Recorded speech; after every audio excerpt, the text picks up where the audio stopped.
CIST l'agitation dans les couloirs de BFM TV.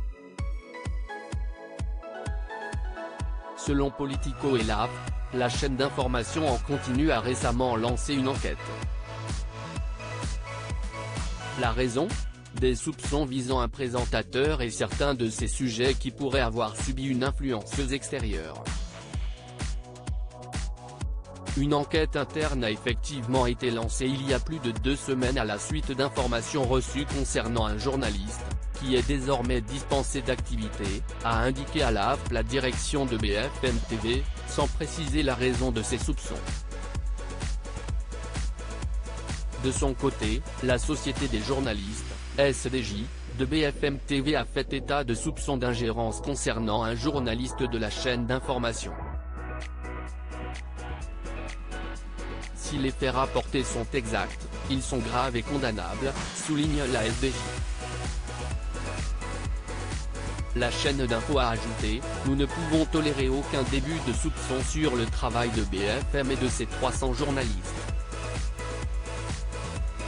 Nous prendrons donc toutes les mesures juridiques, judiciaires, individuelles et d'organisation selon les conclusions de cette enquête. Selon une source interne à BFM TV, qui a confirmé à l'AFP une information de Politico, ce journaliste est Rachid Mbarki, présentateur des journaux de la nuit.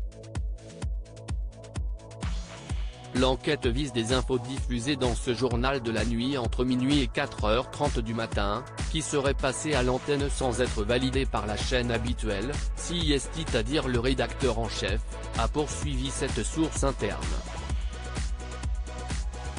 L'enquête diligentée par BFM TV va devoir déterminer si ce contenu était sous une influence quelconque et si des images diffusées à l'antenne venaient de l'extérieur. BFM TV, les informations n'ont pas forcément suivi le cursus habituel de la rédaction. Parmi ceux-ci, un sujet sur un forum économique entre le Maroc et l'Espagne organisé en juin dernier.